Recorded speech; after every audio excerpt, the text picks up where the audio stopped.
नमस्तुभ्यम नमस्तुभ्यम नमाम्यहम मम सहोदर। हे आर्य राष्ट्र के रहने वाले मेरे हम उमर भाइयों, आप सभी को मेरा नमस्कार है। स्वागत है आप सभी का अपने इस पसंदीदा प्रोग्राम में। आज हम बात करते हैं ग्रहणी रोग पर, जिसको ग्रहणी भी कहते हैं, संग्रहणी भी कहते हैं, एलोपैथी वाले एमेबाइसिस भी कहते हैं। इसको अल्सरेटिव कोलाइटिस भी जाना जाता है और इसको हाइटस हर्निया के नाम से भी जाना जाता है। ये क्यों बनता है, कैसे बनता है? शरीर में पित्त के विकृत होने से स्थान विशेष पर जब पित्त रुक जाती है तो रुकी ही पित्त आपकी आंतों में घाव पैदा कर देती है, जिसको आप अल्सरेटिव कोलाइटिस कहते हैं। यह पित्त विकृत होने से जो खाया हुआ आहार जम डाइजेस्ट नहीं होता है, कच्चा रस पड़ा रह जाता है, तो इसमें बदबू हो जाती है, आंव बन जाती है। इसको एमेबाइसिस भी कहते हैं। और जब यह आंव ज़्यादा मात्रा में हो जाती है, मल को या अपान वायु को गुदा मार्ग से नहीं निकलने देती, तो वापस ये गले के रास्ते आनी शुरू हो जाती है, तो इसको हाइटस हर्निया बोला जाता है। नहीं तो संग्रहणी, जब आंव के लगातार बनते रहने से गर्मी की अधिकता से आंतें कमज़ोर हो जाती हैं, और ये जब हम भोजन करते हैं, जब तक पूरा भोजन शरीर से बाहर नहीं निकल जाता, शरीर में दर्द होने लग जाता है, मरोड़े बन जाते हैं और थोड़ा थोड़ा करके निकलने लग जाता है, जिसको आयुर्वेद वाले संग्रहणी कहते हैं। और ये संग्रहणी वातज, पित्तज और सन्निपातज और कफज भेद से जो है 5 प्रकार की मानी गई है, जिसमें पित्तज संग्रहणी को अल्सरेटिव कोलाइटिस में लिया गया है और कफज संग्रहणी को आपके यहाँ एमेबाइसिस के रूप में माना जाता है। लेकिन ये संग्रहणी हुई क्यों?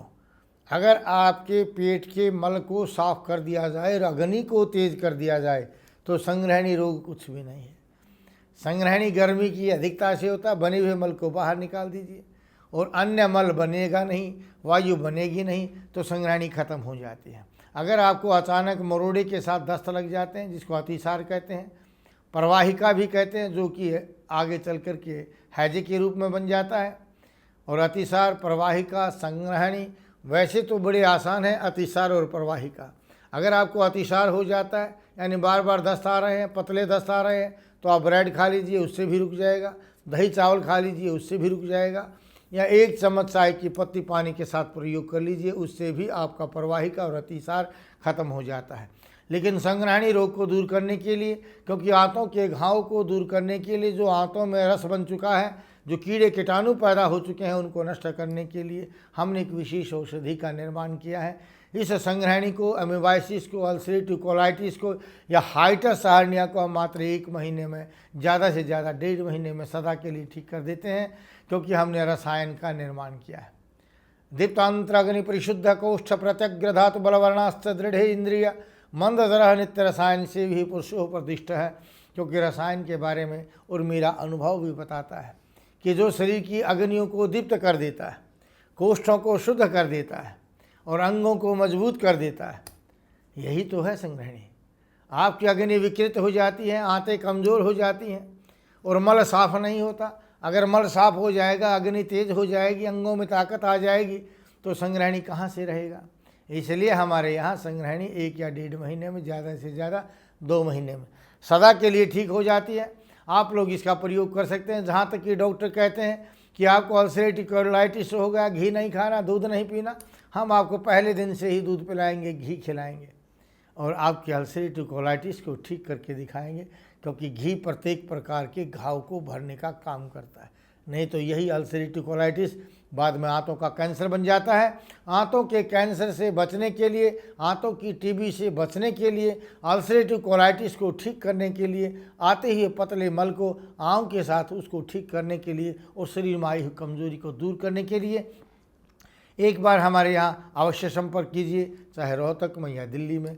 दिल्ली में मैं रोज़ाना शाम को 1 बजे से 5 बजे तक बैठता हूँ और रोहतक में रोज़ाना सुबह 5 बजे से शाम के दोपहर 12 बजे तक बैठता हूँ। और हर महीने के लास्ट शुक्रवार को मैं अमृतसर में होता हूँ, हर महीने के तीसरे शुक्रवार बम्बे में, दूसरे शुक्रवार को सूरत में और पहले शुक्रवार को मैं इंदौर में होता हूँ। जहाँ कहीं भी आपको उपलब्ध हो, एक बार नाड़ी अवश्य दिखाइए, क्योंकि नाड़ी देखे बगैर आपके किसी रोग का निश्चय करना आसान नहीं होता है। गच्छामि पुनर्मिलनाय, जा रहा हूँ दोबारा मिलने के लिए। इन्हीं भावों के साथ कि आप स्वस्थ रहें, अपने परिवारजनों को स्वस्थ रखें, भारतवर्ष को स्वस्थ रखें। जय भारत, जय भारती। नमस्तुभ्यम नमस्तुभ्यम नमाम्यहम मम सहोदर। हे आर्य राष्ट्र के रहने वाले मेरे हम उम्र भाइयों, आप सभी को मेरा नमस्कार। स्वागत है आपका अपने इस नाड़ी वैद्य कायाकल्प के विशेष प्रोग्राम के अंदर, क्योंकि हम आपको स्वस्थ रखना चाहते हैं और आप स्वस्थ रहना चाहते हैं। जैसा कि आप सभी को मालूम है कि नाड़ी विज्ञान वो चिकित्सा शास्त्र है जो आपके रोग से पहले ही आपको अवगत करा देता है, जिससे आप रोग से बच जाएं और आपका रोग ही न बनने पाए। उसके साथ साथ रोग की जड़ों के कारण को दूर कर देते हैं, जिससे भविष्य में कोई अन्य रोग ही पैदा नहीं होगा। इसी कड़ी में आज हम बात करते हैं कृमि रोग निदानम, कीड़ों की चिकित्सा। ये कीड़े शरीर में क्यों पैदा हो जाते हैं? अक्सर बच्चों में पानी के बदलने से कीड़े पैदा हो जाते हैं, अधिक मीठा खाने से कीड़े पैदा हो जाते हैं, मल के साफ न होने से कीड़े पैदा हो जाते हैं। और ये कीड़े रक्तज भी होते हैं और आंत्रज भी होते हैं। जो आंत में कीड़े पैदा हो जाते हैं उससे पेट फूलता चला जाता है, शरीर कमज़ोर हो जाता है, कई बार भूख बहुत ज़्यादा लगती है और कई बार भूख नहीं भी लगती है। इसमें पलकें लंबी हो जाती हैं और शरीर में थकावट महसूस करता है, शरीर का निर्माण नहीं होता, रंग काला पड़ता चला जाता है। और दूसरा जो रक्तज होता है, वे कृमि खून में बन जाते हैं, ये इंद्रलुप्त रोग को पैदा करते हैं। आजकल बहुत बीमारी चली, रोगों के बाल जो हैं गोलाई में उड़ जाते हैं, कई के भावों के बाल निकल जाते हैं, मूछ के बाल चले जाते हैं, दाढ़ी के बाल ख़त्म हो जाते हैं, ये रोमकूपों को खाने लग जाते हैं। तो इन कृमियों से कैसे बचा जाए? यथांडम तथा ब्रह्मांडम, जैसा अंडे में है वैसा ब्रह्मांड में है। आपने देखा कि दूध को अगर फ्रिज से बाहर रख देते हैं तो दूध फट जाता है, लेकिन वही दूध अगर फ्रिज में रखा हो तो फटता नहीं है। यानी गर्मी की अधिकता से दूध के अंदर बैक्टीरिया पैदा हो गए। इसी तरह से शरीर में बढ़ी हुई गर्मी के कारण कीड़े बन जाते हैं। आप गर्मी को दूर करने के लिए आयुर्वेद कहता है पित्त विरेचना 10 लगा दीजिए, पेट साफ हो जाएगा।